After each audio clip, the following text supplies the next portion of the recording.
بسم الله الرحمن الرحيم. الذي خلق الموت والحياة ليبلوكم أيكم أحسن عملا.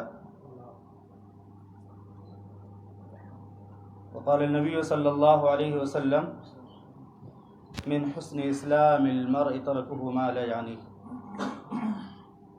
رب اشرح لي صدري ويسر لي أمري واحلل عقدة من لساني يفقهوا قولي رب زدني علما. واٹس ایپ سے متعلق کچھ باتیں رہ گئی تھیں، آج کے درس میں انشاءاللہ وہ مکمل کروں گا اللہ کی مدد اور اس کی توفیق سے. آج کا موضوع ہے واٹس ایپ کا کثرت استعمال اور اس کی تباہ کاریاں. کیونکہ کوئی بھی چیز جب حد سے زیادہ استعمال کی جاتی ہے تو اس کے نقصانات ظاہر ہونا ضروری ہے، اور کسی بھی چیز میں ہم زیادہ جب وقت دیتے ہیں تو دوسری ذمہ داریوں میں کوتاہی ہو جاتی ہے.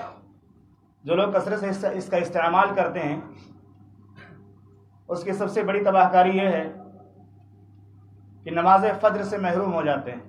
2 بجے رات تک، 2:30 بجے رات تک واٹس ایپ پہ جو لوگ بحث و مباحثہ کرتے ہیں، مناظرے کرتے ہیں، فجر کی نماز میں غائب رہتے ہیں.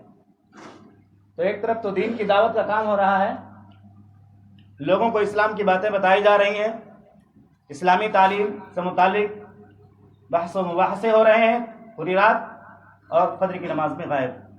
یہ بہت بڑی محرومی ہے کہ آدمی کتنا بڑا داعی ہو جائے لیکن اگر اس کی زندگی میں نماز محفوظ نہیں ہے، نماز کا اہتمام نہیں ہے، تو ایسی دعوت سے اور ایسی دعوتی زندگی سے کوئی فائدہ نہیں ہے.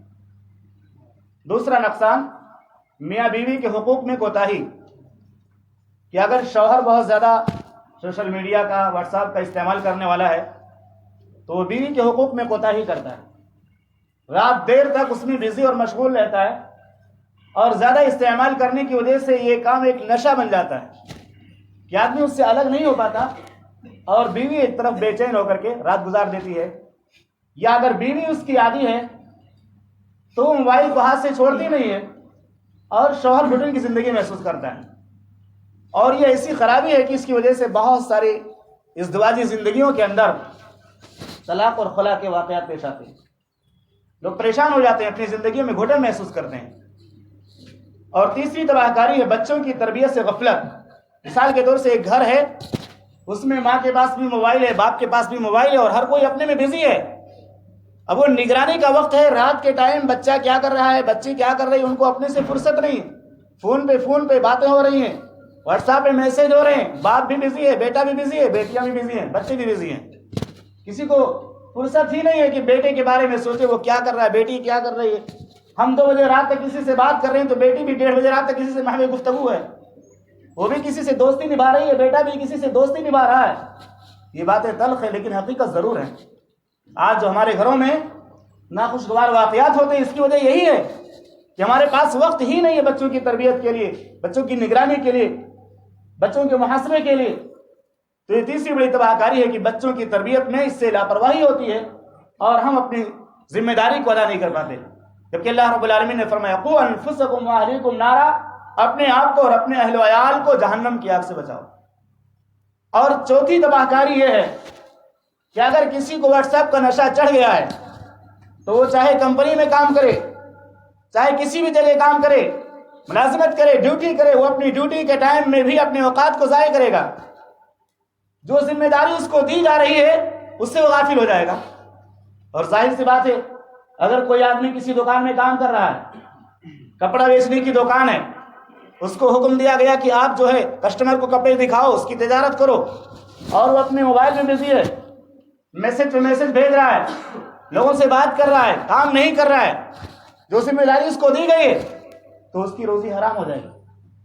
اس کی روزی حرام ہو جائے گی کیونکہ اس نے معاہدہ کیا ہوا اتنے بجے سے اتنے بجے تک میں آپ کے یہاں کام کروں گا اور پوری دل جمعی کے ساتھ آپ کے کپڑے کی خرید و فروخت میں تعاون کروں گا.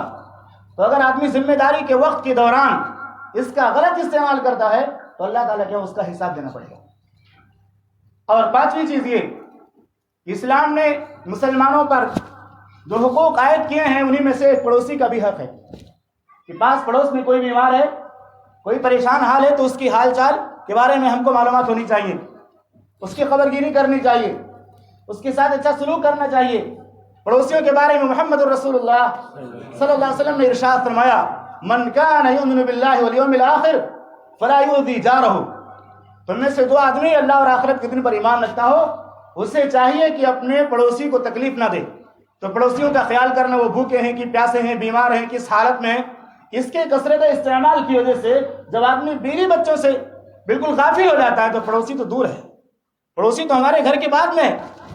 اور چھٹا نقصان یہ، بازاروں میں، گلیوں میں، راستوں میں چلتے ہوئے بہت سارے لوگ ان چیزوں کا کثرت استعمال کرنے کی وجہ سے حوادث کے شکار ہو جاتے ہیں. کوئی بائک کے سامنے آ گیا، کوئی ٹرک کے سامنے آ گیا، کوئی گٹر میں گر گیا، کسی کے ساتھ کوئی حادثہ ہو گیا، کیونکہ اس کی نگاہ جو ہے ایسی اس کے اندر مرتکز ہوتی ہے اور اتنی غور سے وہ دیکھتا ہے کہ وہ راستہ اس کو نظر نہیں آتا، اور اس کی وجہ سے بہت سارے لوگوں کے ایکسیڈنٹ بھی ہو جاتے ہیں. اللہ ہماری حفاظت فرمائے. اور ساتویں تباہکاری یہ ہے کہ اس کے ذریعہ آنکھوں میں کمزوری پیدا ہو جاتی ہے. چاہے وہ کمپیوٹر کثرت سے استعمال ہو، چاہے موبائل کا بہت زیادہ استعمال کرنا ہو، آنکھ میں بینائی کی کمزوری پیدا ہو جاتی ہے، بینائی کمزور ہو جاتی ہے، گردن میں درد ہونے لگتا ہے، جسم کے اندر ایک طرح کی بے چینی اور بہت سارے درد محسوس ہوتے ہیں. تو یہ چند باتیں میرے ذہن میں آئیں، چونکہ یہ سوشل میڈیا کا دور ہے اور ہم میں سے ہر کوئی آدمی اس سے متعلق ہے، اس لیے میں نے اخلاص کے ساتھ اصلاح کی نیت سے یہ باتیں بیان کی ہیں. اللہ ہماری اصلاح فرمائے اور سب لوگوں کی اصلاح فرمائے. اور یہ جو بھی ایجادات آ رہی ہیں ان کا ہمیں معتدل انداز میں استعمال کرنے کی توفیق عطا فرمائے. زیادہ استعمال ہونے سے خرابیاں لازم آتی ہیں، اس لیے کوئی بھی چیز ہم استعمال کریں تو ہم اس کے فوائد پر نظر رکھیں کہ کتنا فائدہ حاصل کر رہے ہیں اور کتنا نقصان حاصل کر رہے ہیں. فائدے کے پہلو کو ہمیں زیادہ ترجیح دینا چاہیے. اللہ سے دعا ہے کہ رب العالمین ہماری اصلاح فرمائے اور ایمان کے ساتھ موت نصیب فرمائے. آمین. وصلی اللہ علیہ وسلم.